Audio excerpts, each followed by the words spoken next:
Made my drink a little bit too strong this time.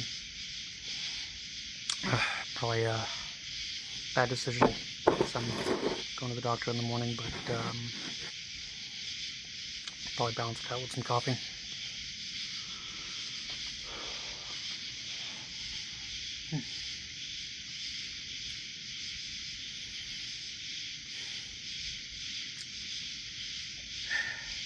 And woodland creatures are loud tonight, aren't they?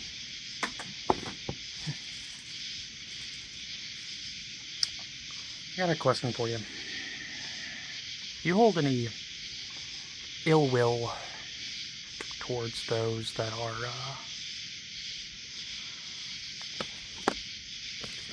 not aligned with your own political views? If you do, why?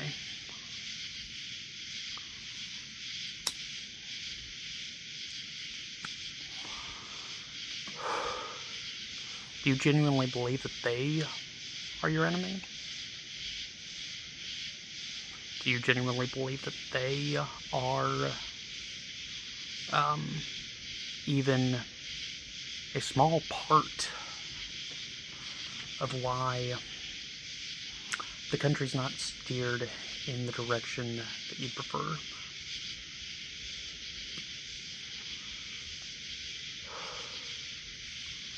I would argue no.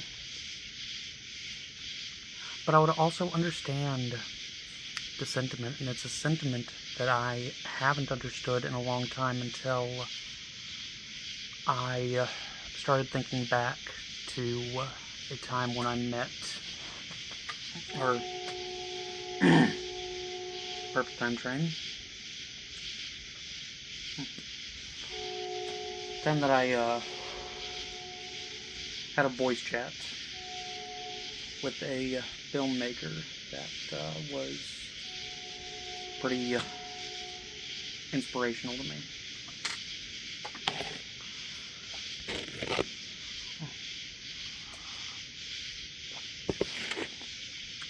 That filmmaker, his name was Isaac Nabwana, runs a movie studio called Hollywood in Uganda. And the film that made such an impact, there's only one film that I've seen from him, but it made a significant impact, was Who Killed Captain Alex? Now, Who Killed Captain Alex is not a good film in the traditional sense. The plot's all over the place. Even Nabwana himself says that he has no idea who killed Captain Alex, so your guess is as good as his. And it's not as though it's a death of the art type of film like The Begotten or, Don't Hug Me, I'm Scared. It is a passion project, like all of his films are. He made it just because he had a burning desire to make something. He had a passion for film.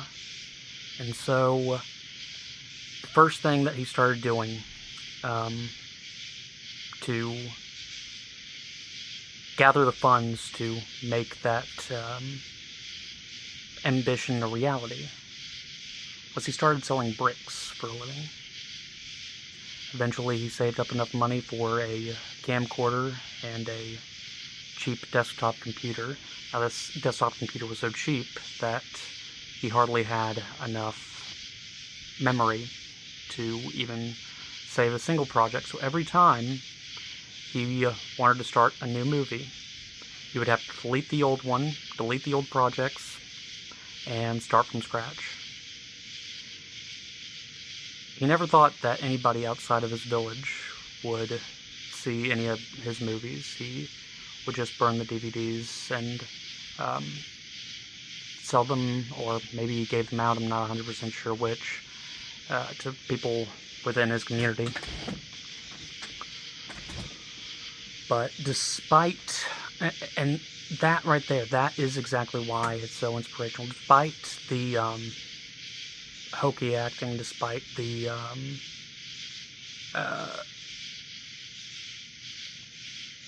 odd dialogue, despite the fact that you can't even hardly get a copy of it anymore without a what the Ugandan film community calls a video joker, which is basically like a commentator of...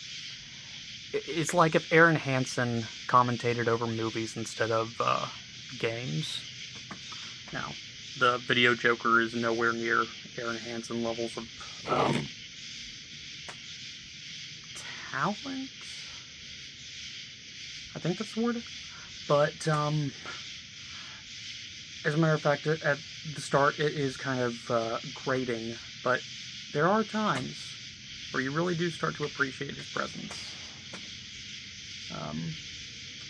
That being said, I wish there was a copy without it, but now with AI, I probably could generate that. But anyway, how does this relate to politics? Well, in that conversation, at some point, I think I had made the mistake of bringing up politics because it was made... I found out through talking to him that they started making it somewhere in the early to mid-90s, and I thought, oh wait, wasn't that when, wasn't that during the time of Idi Amin? Wasn't Idi Amin still the dictator in Uganda? And of course, his official title was president. And I was just like, man, that must have been kind of nerve-wracking as, like, an artist at your core, like, just knowing that Idi Amin and his regime had such a stringent control over the media. Now, this time, I should have thought better about even engaging in that sort of discussion, because him being in Uganda, that could put him in a very dangerous position. Because if he speaks out against the government, I don't know if Uganda has something as similar to this. I'm sure that they do. But I know a friend of mine, Bolu Wadafemi, he lives in Nigeria, and they have a police force, a military police force called SARS. And it was, I don't know if it was set up during the pandemic. If it was, that's like a evil but kind of brilliant way of trying to downplay the severity to the international stage, because SARS having such a close tie to SARS-CoV-19, I think it's called, the official name of COVID. That kind of, when you're seeing protests that are trying to spread the hashtag Stop SARS, then you may not be thinking about a paramilitary police force. But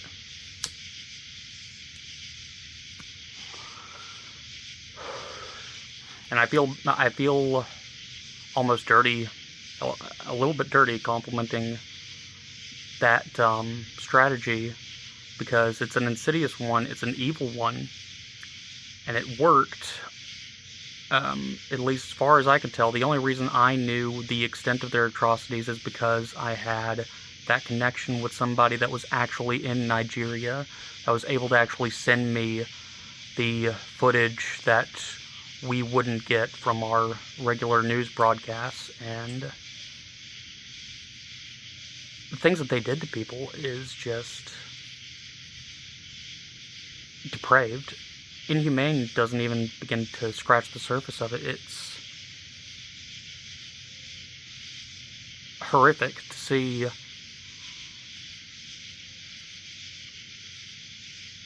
Let me put it this way. I know now there are some things I did not know that a human being could survive. And I'm fairly certain that the people within that footage did not want to survive it. I mean, I can't speak for them, but, like,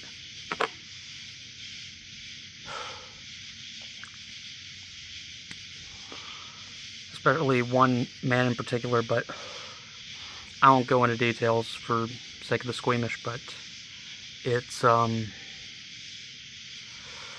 yeah, those are the sorts of forces that are trying to maintain the peace by silencing protesters or dissenters in Nigeria.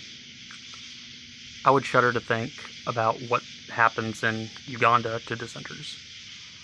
But that's not something that was really on my mind at the time of the discussion with Nabwana. And instead, what I was listening to was him defending Idi Amin and his regime. And even if, again, I don't know, even if Nigeria or Uganda has such stringent and strict grasp on freedom of speech, I don't know how they would handle somebody talking about the previous regime, or the first regime since they got colonialized, or since decolonization.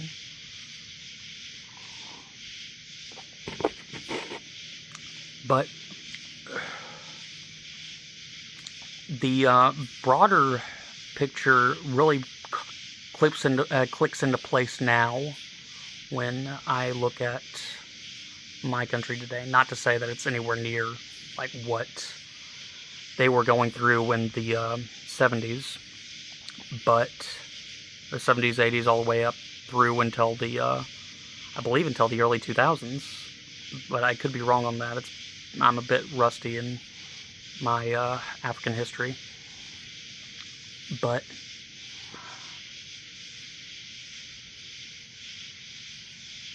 in any case, without that context, I didn't see him in the same light anymore.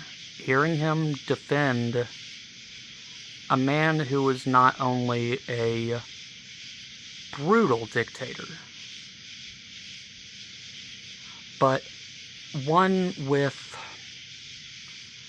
the kind of brutality that only comes with being a scared, spoiled brat with a third-grade education. Actually, you know, I can't say brat. I cannot say brat. He was depraved. He was an evil person. He was a stupid person who didn't have... And a lot of that wasn't entirely his fault. I mean, he grew up with very little. Father walked out on him, and he only got up to third grade, like I said. But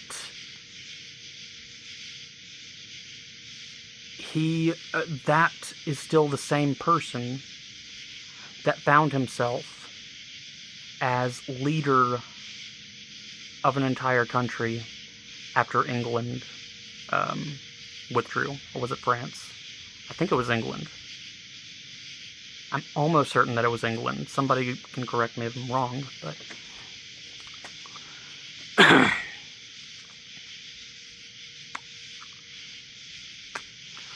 But, yeah, what we know for certain is Uganda was not treated kindly by the colonists. Uganda was not treated fairly by the colonists. As a matter of fact, during colonialization, if they voted... One thing that really pushed the movement forward to reject colonialism, more than anything, was when they did start putting it to a vote to give these countries independence. Those that voted for independence had their capitol buildings, their courthouses, their all of their government infrastructure that was given to them by the colonists, all of that stuff was burnt down. And at that point, that act of pettiness is one of the reasons that really fueled the fire, no pun intended, that said to these guys, we don't want these guys in charge of us anymore.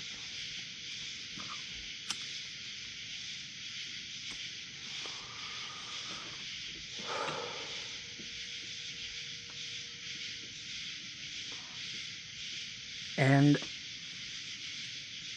I believe that Mbwana was old enough to have witnessed all of that going down in Uganda. He may have been very young,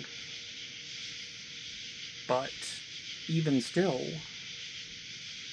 that may have been like a driving force. And when you're in that sort of environment, even if you're having your doubts, you don't say them aloud. But in any case, it is, especially in a society that did not have a freedom of speech as ingrained as modern societies, it was especially dangerous to do so.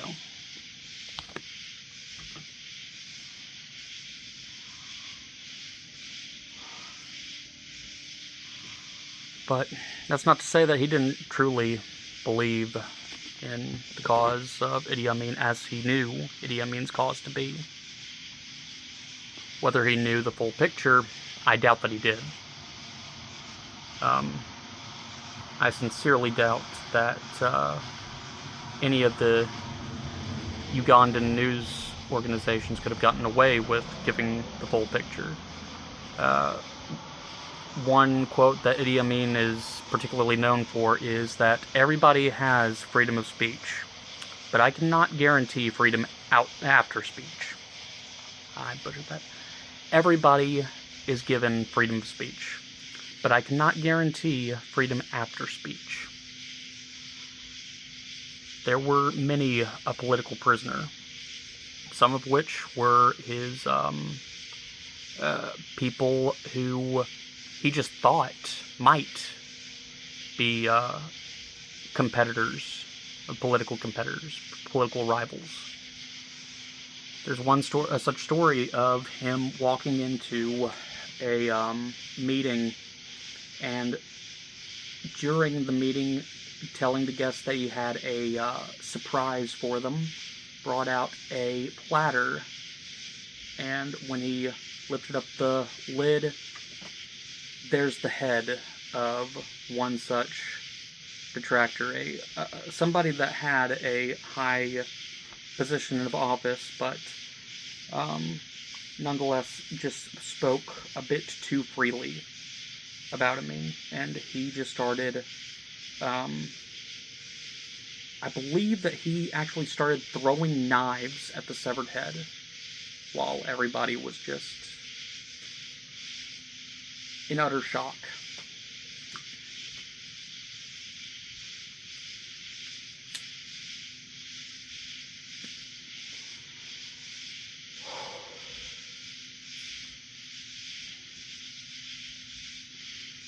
What does this have to do with movies? What does this have to do with whether or not somebody is our enemy because they have differing politics? What this has to do with it is that it just shows that regardless of whether or not Idi Amin was truly the king of all fishes in the sea, as his official title would suggest, regardless of whether or not he was a paranoid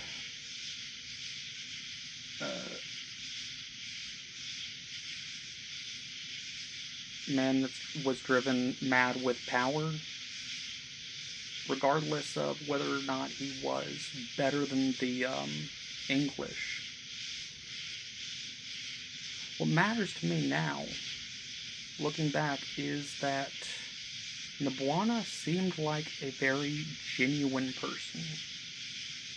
And he was an inspirational person until I saw him in that light. And I wish that I had the foresight back then to not have been so quick to judge. Because, yeah, he had some questionable positions on politics that honestly never affected me personally, so why am I getting all up in arms about it? I mean, I get it that genocide is kind of a, it kind of leaves a bad taste in your mouth, but it also, it doesn't take from the fact that when I had originally seen his movie, about 4, maybe 5 years before I had that conversation, it doesn't change how I felt that time viewing it. It doesn't change the fact that all of these people got together to create a work of art, not for profit, not for any sort of veneration of themselves, not for any sort of like glory. They did it because they were having fun doing it. They just wanted to get together and make a movie. They wanted to make a work of art. And if these people that have so little can commit themselves this much to putting themselves out there in a way that maybe it doesn't hold up, maybe it's not like something that we'd see Disney put out, but if this is the sort of thing that they're able to commit themselves to and put out there, why can't you?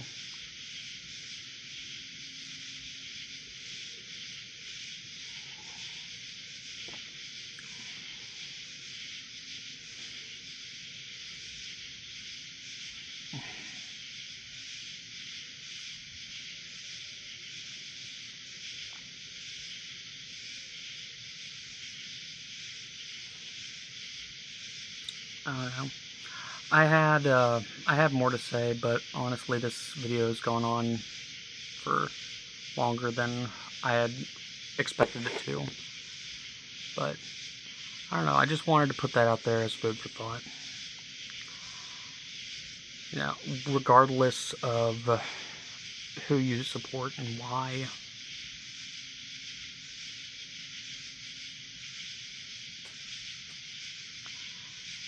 I don't feel as though that's an automatic statement on your character necessarily.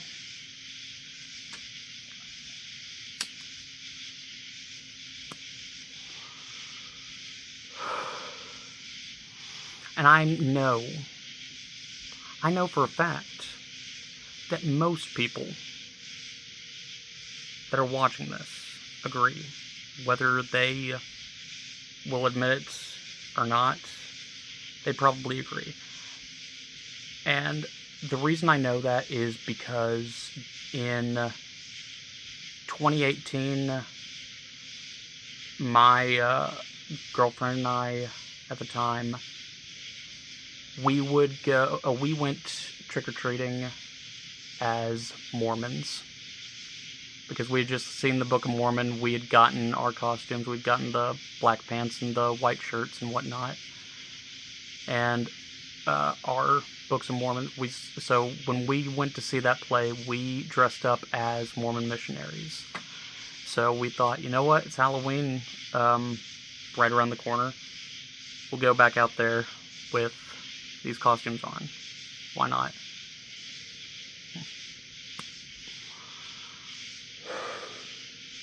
And there were several people that, we don't live in a Mormon community. most of the people in the Deep South like this, they're Protestant Christians. A lot of them Baptist. But many of them were like, and I just want to let you know, I'm glad that you're being respectful about it, but just know that the people that you're representing, they're good people. And I believe them. I totally believe them. Because I knew Mormons that were good people. I've met quite a few of them. I met 2 of them after my car accident back in 2021. No, 2022, sorry. Can hardly keep up with dates anymore. Like, here lately, time has become an abstract concept. Like, I mean, I'm getting out of it, thankfully, but I've been in kind of a slump for quite some time where, once time's lunch, always, never, and forget about it, right? But, and I think that a lot of us, after the pandemic, felt similarly. But these guys may have wacky beliefs. They may have a figure that's important to them that wasn't always honest. I mean, Joseph Smith read out of a hat.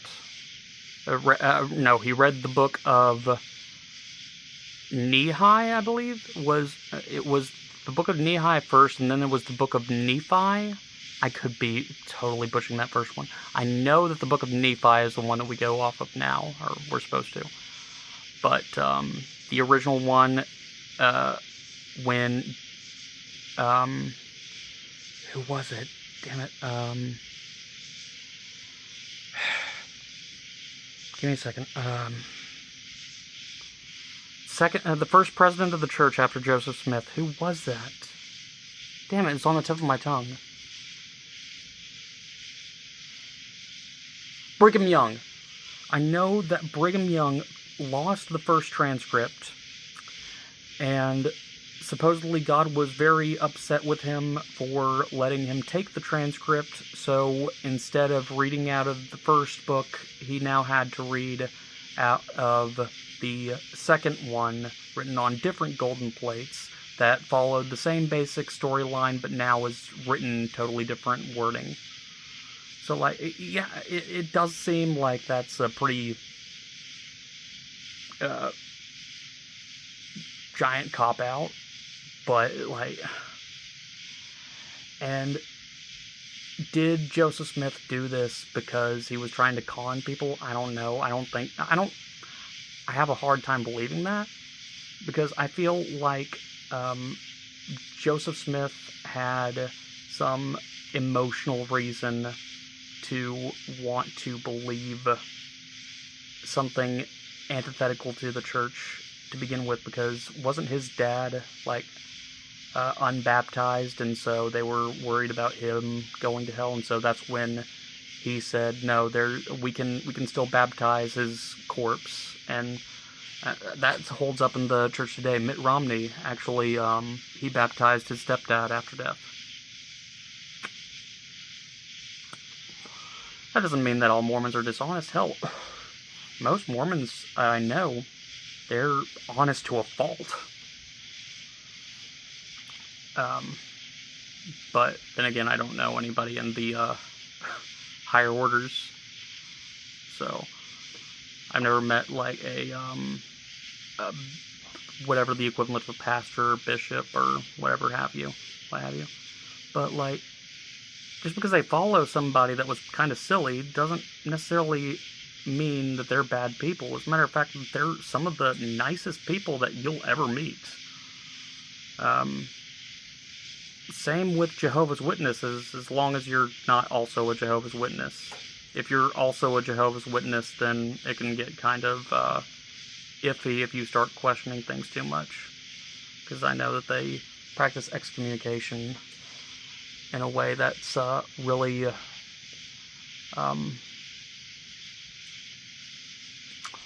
unfair to those that were either born into or have been a member for a long time without realizing, oh shit, if I say the wrong thing, then there goes my entire social circle. There goes my entire, like, the family that I brought in here. There goes my everything, pretty much.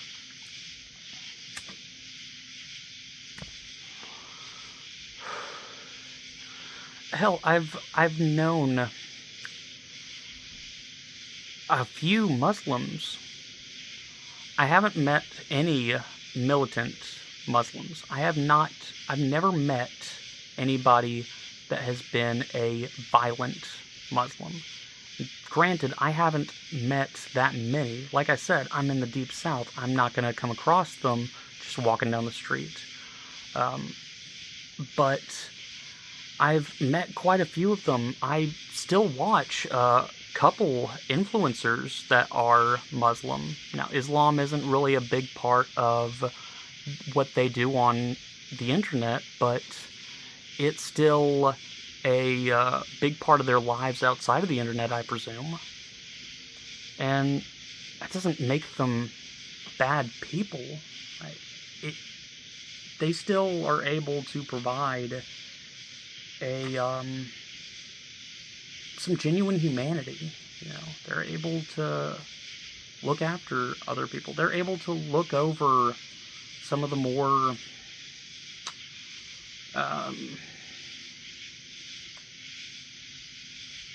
militant, for lack of a better word, commands given by the Quran. Now, if you're saying that if you could say that that's not the true nature of Islam or whatever, I don't believe that's entirely the case, though.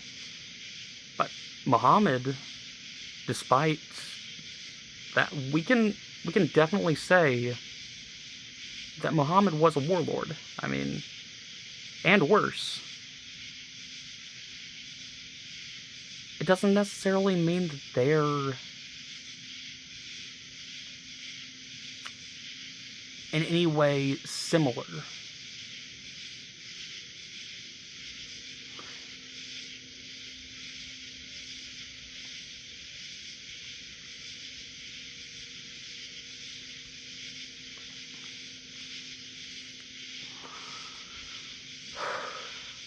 Then again, that may be one of the reasons why I don't know that many Muslims, because I am still of the opinion that, like, I'm still the type of person to speak ill of Muhammad, but, like,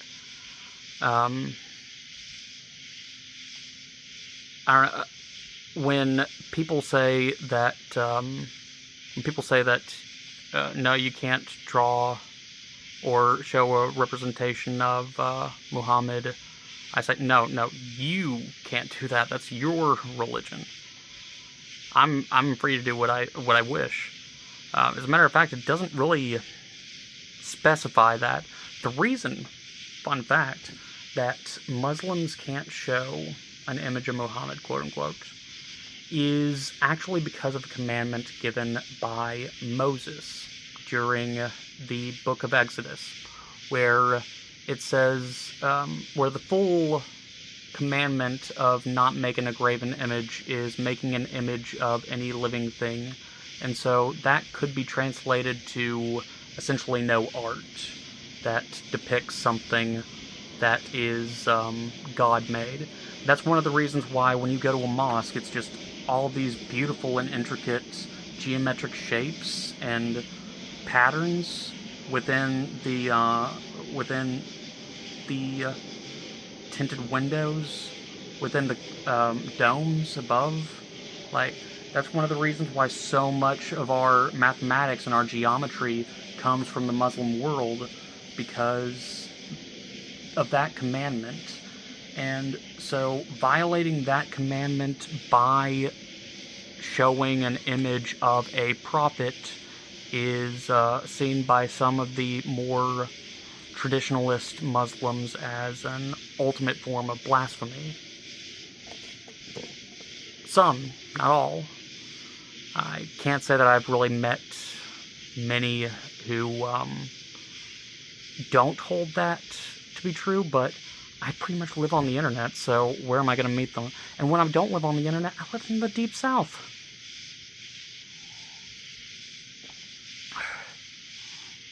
And I have rambled like 10 minutes more than when I said I had more to say, but I'm going to call it short.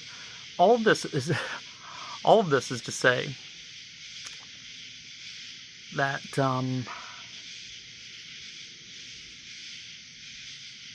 I don't particularly care what figures are important to you. At least I certainly have grown past that point now. Whether it's Hillary Clinton, whether it's Bernie Sanders, whether it's Joseph Smith, the Prophet Muhammad, Donald J. Trump, peace and blessings be upon him. It doesn't say anything about who you are as a person. Not necessarily, I don't think. I think that if we could just unplug from our iGods long enough, our like micro culture that we've developed through our internet search habits, our interlocked communities, because that's one of the big issues with society as we have it, because America's huge, and America used to have not necessarily a unified culture, but a more unified pop culture. Like, I had it pointed out to me that nobody knows who the top musical artist is right now. I was told it recently, and I had no idea who she was. In fact, the name was so forgettable that I forgot it pretty much immediately, hence why I can't remember it now. And again, this may have something to do with that too. You know, I'm going to ask whatever family member is still awake if they recognize the name. See if I'm alone on that, because I had no idea. But whatever the case may be, we're also locked in to our own micro bubble, our own section of the internet. I'm thankful that I was introduced to VPNs early on, back in like 2015. I'm thankful that I was introduced to ground news back in 2017, because at any time I could just switch over to a server in the Netherlands and get the news from a multitude of different sources, left, right, and center. I was grateful that I could switch over to Canada, do the same thing. Switch over to Mexico, do the same thing. Well, less Mexico, because they don't speak English, and like I said, Deep South, we don't speak Spanish. At least not in my part of the Deep South. But in any case, I think that was good for me, because it was able to expand my horizons a little bit more than what I'm now learning is uncommon. Expand my horizons to different perspectives. Like, well, we're arguing about all of this, about all of the, like, woke, all of the, I don't know, what's another big, trans communities, whether they should be in bathrooms or in sports, whether, the Iran war. Well, we're arguing over all of these issues. The French are building a nuclear fusion reactor. They have been for quite some time, since 2016, actually. And in total, they have spent the most of any other nation in fusion research because they were the first. This was the first multinational effort to make a fusion nuclear reactor. You know what that means? That means that when this fusion nuclear reactor is finished, most of France could be powered by solar. Not solar from the sun. Solar from our own sun here on Earth. And in total, as of this year, the cost of that has been around $3.5 billion.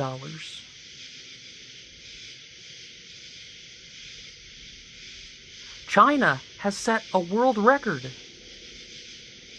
China has already, piggybacking off of their accomplishments, piggybacking off of their research, they have already set a record on the longest sustained fusion reaction, turning hydrogen into helium and being able to absorb the excess energy from it. And those of you that think that that's dangerous, I don't have time to go into the nitty-gritty. Go watch Korkskov's video or In a Nutshell's video on fusion nuclear reactors. But it's genuinely, it's one of the safest forms of energy that we've ever been able to conceive of, and it's the most efficient. This could provide humanity with free energy, free, unlimited energy forever. And its waste product is helium. The things that our MRI machines run on. The thing that is a non-renewable resource otherwise. The Swiss, they had the Solar Impulse 2. The first solar-powered airplane that traveled around the world. And what are we doing? We're asking Congress for $1.4 trillion. We're asking for more than what we're currently spending, which is, according to the Department of Justice and USAspending.gov, we're spending $1.4 trillion total in the military. That is over $600 billion. What the next, three in line top militaries are. The next in line is China at $300 billion. $300 billion is already enough to build 300 billion is already enough to build 100 ITER nuclear reactors from the ground up, assuming there's no prior research.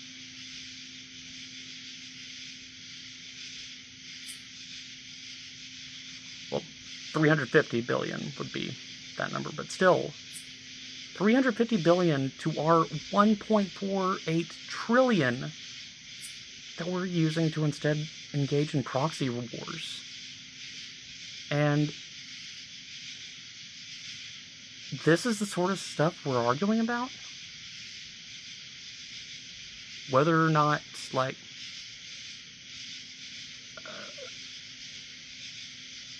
there are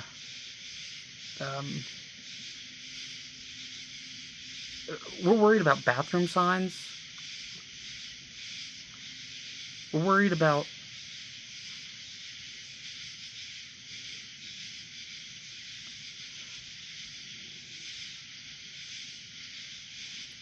Greenland. We shouldn't be worried about Greenland is a part of Denmark. Denmark is an ally of ours. And then we're going back to McCarthyism, which is just fear-mongering over communism. But why? If we're so worried about communism, why are we saber-rattling with all of our democratic allies and cozying up to communist governments? Like, Putin in China. It's just... This isn't what I thought that, I thought my country was better than this.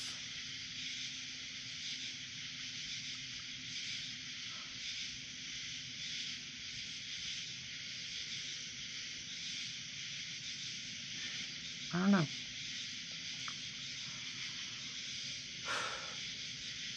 Let me know what you think. Leave it in the comments. Maybe shoot me a DM. Hell, I'll leave my contact information down below. I'll even leave a session so you can do it anonymously. Send me your hate mail. Do whatever, just...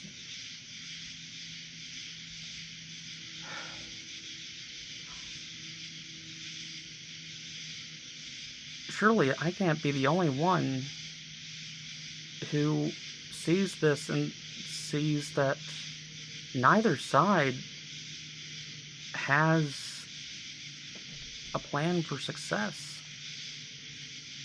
That's disheartening.